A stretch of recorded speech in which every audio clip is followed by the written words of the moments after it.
E aí, turma boa, sejam todos bem-vindos ao canal Sala Web de Aula. Eu sou o professor Fernando Silva e esta é mais uma videoaula do nosso canal. Então vamos para a nossa videoaula de hoje. Na videoaula de hoje teremos Ciências oitavo ano, Produção e Uso de Energia Elétrica, parte 4. Vamos falar sobre recursos energéticos.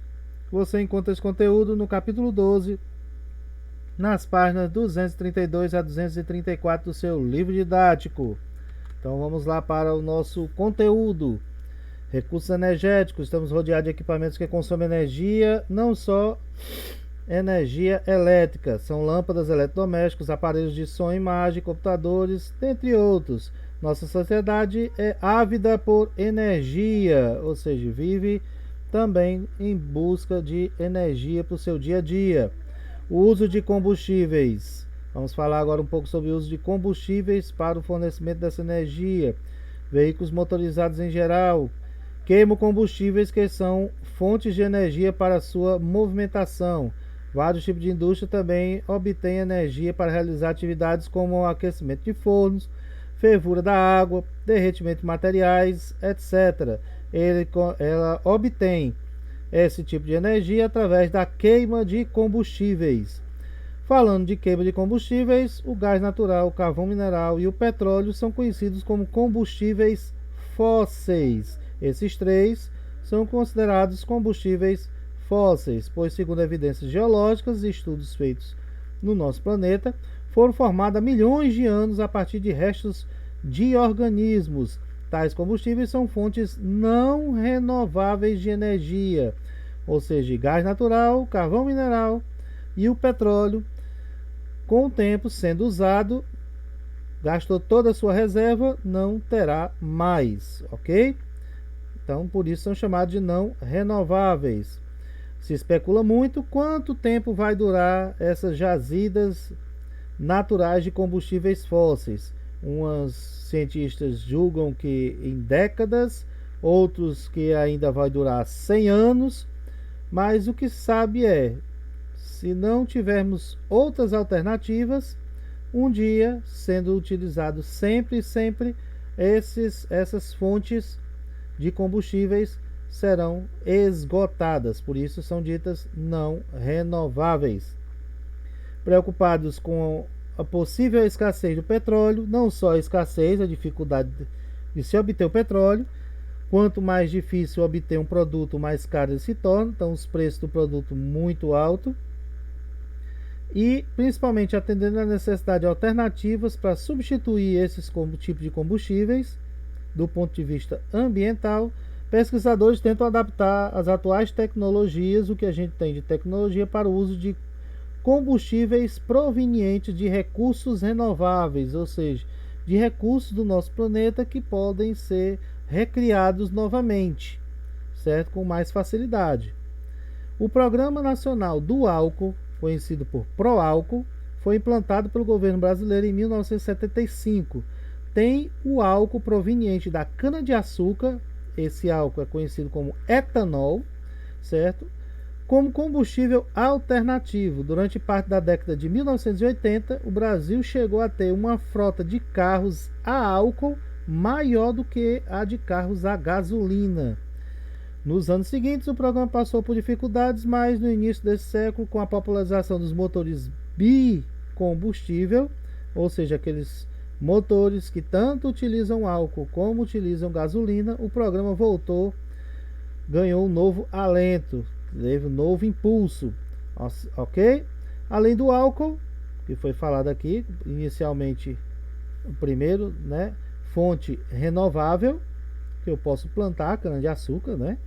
Outros recursos que podem substituir os combustíveis fósseis são a lenha, o carvão obtido a partir da lenha, ou seja, o carvão vegetal, o biodiesel, que vamos já falar sobre ele, e o biogás, que é produzido quando resíduos de organismos, tais como restos de comida, fezes de animais, folhas, etc., sofrem a ação de micro-organismos decompositores. O que eles sofrem na natureza, né, vão se degenerando, desmanchando, eles são colocados em recipientes apropriados, certo? E é produzido o biogás, ou seja, o que é feito na natureza, o homem replica em recipientes apropriados e produz o biogás. Esses recursos são renováveis e, se administrados adequadamente, podem minimizar o problema da exaustão das jazidas de petróleo, né? Pode dar aquela respirada para não se depender tanto do petróleo. Na página seguinte, como se obtém o biodiesel, né? Então, o biodiesel é um combustível que pode ser usado em motores a diesel, caminhões, ônibus, tratores, alguns veículos menores, né? Caminhonetes. Por exemplo, ele é produzido a partir de óleos vegetais, óleos extraídos de plantas, tais como óleo de soja, girassol, amendoim, mamona, dendê, pequi e pião manso. A fabricação é feita aquecendo esse óleo por algumas horas em um recipiente industrial adequado, junto com o etanol, a gente acabou de falar, né, o álcool comum, ou então, para tornar ele mais forte, o metanol, que é outro tipo de álcool, só que é bastante tóxico, então não pode ser manuseado de qualquer jeito. Uma ou mais substâncias específicas são adicionadas, dependendo da mistura, do potencial da mistura que você deseja. Uma ou mais substâncias são adicionadas a essa mistura para acelerar o processo. Então, tudo que é colocado para acelerar o processo, certo? Os processos químicos, essas substâncias são conhecidas como catalisadores. Ocorre uma reação química que transforma o óleo e o álcool. Falamos aqui que é a mistura do óleo vegetal com o etanol ou o metanol, então o álcool. Você obtém o biodiesel e a glicerina, como mostra aqui a imagem abaixo, certo? Em recipientes separados, você separa os produtos, o biodiesel da glicerina. O biodiesel vai servir para o que a gente já comentou aqui. Já a glicerina é uma substância incolor, ela é purificada e encaminhada para as indústrias que utilizarão, por exemplo, em cremes hidratantes para a pele ou em sabonetes glicerinados, ok? O biodiesel utilizado no Brasil ainda é, de fato, uma mistura de diesel comum. Infelizmente, não temos só biodiesel, 100% biodiesel. No Brasil, onde você vê biodiesel, na verdade, é uma mistura do diesel comum, óleo diesel comum, com um pouco de biodiesel, para dar mais volume, certo? Para ir aos poucos e diminuindo a utilização do diesel comum proveniente do petróleo, ok?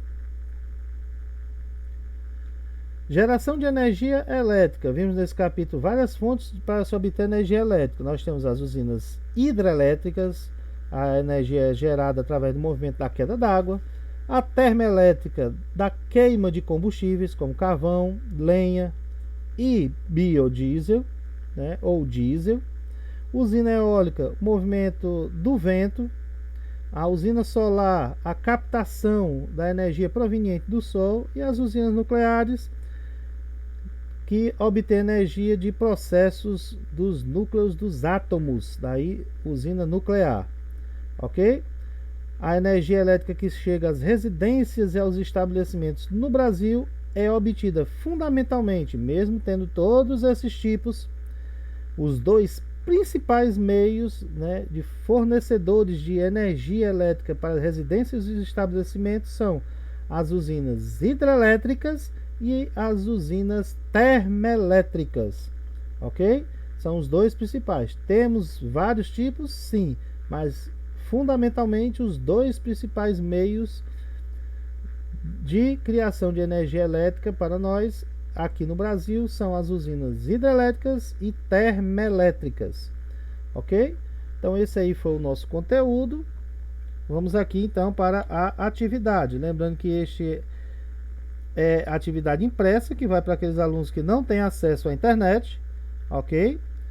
Vocês serão direcionados clicando no link do formulário, mas vamos ver aqui as questões, né? Primeira, quais são os combustíveis conhecidos como combustíveis fósseis? 2, descreva o que foi o programa chamado Proálcool. 3, além do álcool, ou seja, já falamos aqui no álcool, Outros recursos podem substituir os combustíveis fósseis. Cite exemplos, além do álcool. Ok? 4. Descreva de onde pode ser produzido o biodiesel. 5. A glicerina é um produto da reação química que transforma o óleo e o álcool em biodiesel. Diga onde a glicerina pode ser utilizada. 6. Quais são os dois tipos principais de usinas nas quais a produção de energia elétrica no Brasil chega às residências e aos estabelecimentos? E na 7, explique como é gerada a energia elétrica em cada uma das usinas citadas na questão anterior. Na 6, você vai só dizer o tipo de usina. E na 7, você vai dizer a usina tal produz energia elétrica desse jeito e a usina tal produz energia elétrica desse outro jeito. Ok? Então, você vai clicar no link do formulário e será direcionado para a página do formulário, certo? No formulário você tem a primeira parte da identificação, importante você colocar o seu nome completo. Ah, mas por que isso? Vai que você é Joana, bota só Joana, mas tem 2, 3 Joana na sala. Se colocar só Joana, eu não vou poder saber de qual Joana essa atividade é. Então não será computado. Então é importante você colocar o seu nome completo. Assinala a sua turma, feita a identificação, vai para a próxima.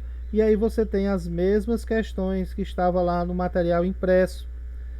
Só que aqui você não vai precisar escrever nada no caderno, é só responder. Lembrando que todas são obrigatórias. Você responde as questões aqui, clique em enviar, pronto, já está enviada e feita a sua atividade, ok?